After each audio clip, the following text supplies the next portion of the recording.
So at my last job in a call center we were informed upon applying that we were an incoming call only center. Day 3 of training it is revealed that no, we have to do outgoing calls on a dialer of the customers of our employer to see if they want a smart meter. Now everyone hate these calls, you hate receiving them, we hate making them.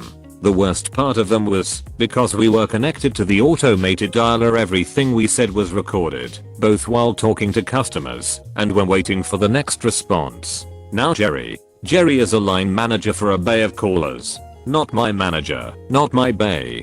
But Jerry has a habit of trying to do the head of operations job. He would say he would fill in your overtime paperwork for you and forget. His friends would be allowed to take our long respite breaks when I get a 15-minute lunches and chewed out if I'm even a minute late, even though I've still not been given lift access and have to try and with my walking stick conquer 2 flights of stairs. My food in the bathroom in that time caused God forbid I take a respite break to pee. Found out after that I was actually entitled to a paid hour for lunch and not to make up time for the 15 minutes unpaid like Jerry told me. Jerry is also a lad. There is a lot of lad culture in this call center. Apparently being a lad means banter such as sexist comments and gestures to all the female staff, homophobic and racist jokes, and touching other staff. Most of this gets waved away though cause it's hard to prove. I would like to remind you again that while this guy is a manager he is not my manager. My manager was cool and let everyone get away with the same amount of crap. Not a lot, but if you wanted to eat fruit at your desk or write limericks on your friend's whiteboard she would turn a blind eye. One day I'm on outgoing calls and like everyone else muting my headset between answers because no customer wants to answer the phone to me telling my friends about my latest drama. I get chewed out by him for having my headset on mute too much on my outgoing calls. Okay. First off, why are you listening to my call logs? That's my manager's job, not yours. Second, one of my friends had been recently chewed out for inappropriate conversation by him in which he suggested her using her mute button when not on the call. Me and Jerry were known nemesis. As a disabled LGBT genderqueer feminist lefty I was basically his polar opposite. We argued a lot and I called him on his bullcrap even more. I would regularly get told I was spending too much time off the phone because of our discussions, but again they would get waved under the table. Enough. Next time he starts I'm not meant to be in outgoing, but I trade with my friend who didn't knew my plan but was more than happy to trade off the crap job. I start recording but leave myself in paperwork mode so I won't get a call. Then I start replying to him, explaining that if he is going to be racist he should not do it in the workplace, asking him why he thinks it's acceptable to say that all Muslims are terrorists right next to where I was sitting last week until she quit. And Lee before her, and in fact all the Muslim girls who had been on his team. Then I moved on to the homophobia, asking why he thought it was appropriate to call Harry gay Harry, even though he was the only Harry working there. Why he felt the need to loudly disrespect my trans complaint customer calling in, because she had literally been attacked in her own home by one of our engineers, especially during one of my callbacks, and since he didn't have any reason to know about her complaint so as complaints was a different department and once again he was not my manager, so he didn't have reasons to be listening to my calls. At some point we went on to more personal stuff, his habit of grabbing and playing with my hair, him stealing my walking stick and Paul's crutches, playing with them and leaving them on the other side of the building. But then I went on the warpath about his comments on biology regarding disabled people not being as good at jobs as able-bodied, and chromosomes only possibly being XX or XY. I'm not doing the rant again, but I'm very interested in genetics, so let's just say there was much bringing up of trisomy and Klinefelter and leave it at that. He admitted to everything. Doubled down too, saying that Muslims were inherently evil, women can't take a compliment, there are only two sexes genetically speaking, anyone who identifies non-straight and cisgender should be sectioned and everything else he spewed. Now by this time I had been off the available for calls for nearly an hour of my 6-hour shift. My boss notices later and asks what happened, cause I could get fired for that. I suggest she and the head of operations listen to the log. They do. Jerry gets called over to head boss's desk and leaves a lot quieter and very cross. Unfortunately I don't know the exact details of what happened. I was scheduled off for a weekend and had an accident, ended up on medical leave for 6 months, and then had to quit. Sick pay issues. But I do know from other colleagues he left and moved into his parents' house in London about 2 months after our spat. I also know from a mutual acquaintance that he hasn't gotten another job in a call center since, so I call it a win. I used to work at a very fancy restaurant in Savannah Gap. My job was to assist the servers by bringing food to their tables or clearing and resetting them. I was pretty good at it, but most of the time, my manager shoved me into the kitchen to polish dishes all night. I was the only one that did it, and, believe it or not, it was a very stressful job, especially when it's a full house and you have no one helping you.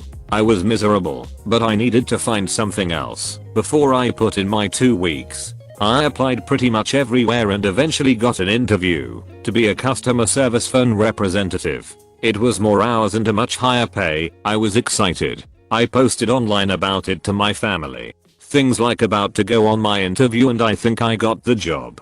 I was still waiting to hear back, so I waited to talk to my manager. BTW, she and the entire kitchen staff have made very clear that, since I'm the only one who polishes dishes, they'd be screwed without me. Recently, I took a week vacation to see my family in New York. When I got back, everyone was practically hugging me cause they were so happy to see I was back. And no, I'm really not lying. 2 days after my interview, I had a late shift. As soon as the manager saw me, she practically yanked me into her office and started yelling at me. Note, I have serious social anxiety, so I was crying and panicking throughout the whole thing. Apparently she had went on Facebook and stalked my page. She not even my friend on there. I made sure of that for a long time.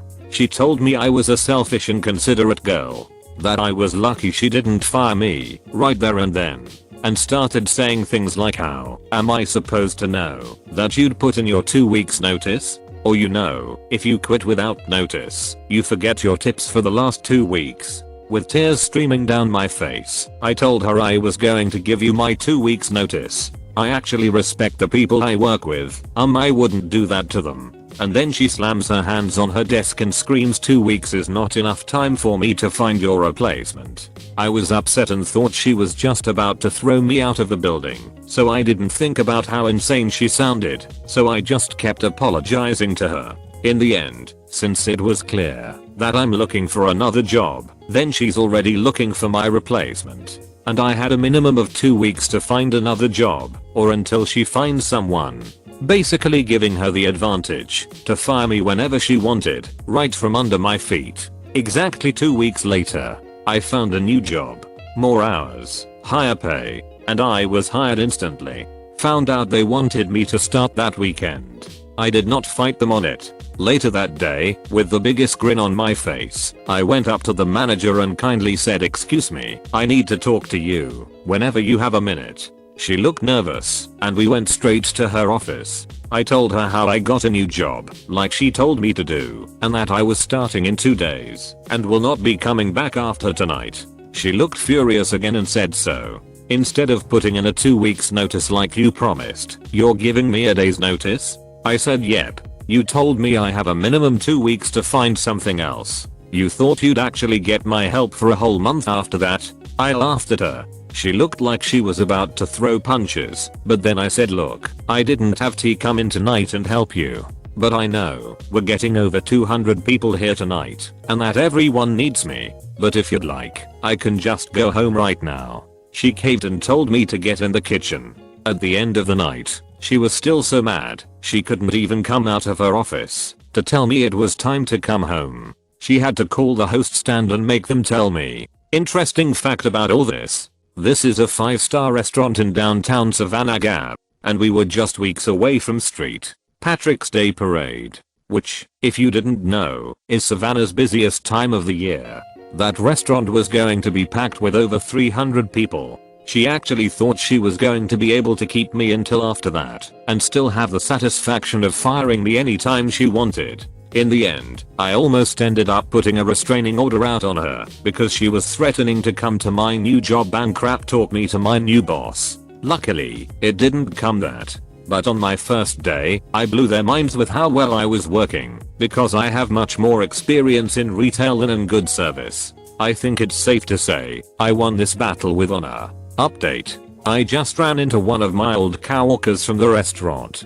He told me, not even a month after I left, she was fired. Apparently she was a closeted alcoholic, and showed up to work completely wasted on a night the owner decided to do a surprise visit. She was fired on the spot, and arrested for driving there intoxicated. Dear old manager, if you're reading this, you got what you deserved. Maybe you should stick to your Facebook account. Oh, and I hope you had a wonderful street Patrick's Day. Thank you for watching. Slap that like button and comment your opinion on these stories below. I'm waiting. Write that comment. Seriously. Have you written it yet? If you don't comment, you make a bunny cry somewhere. You're not that kind of person. I know. Anyways, peace out, and catch you tomorrow.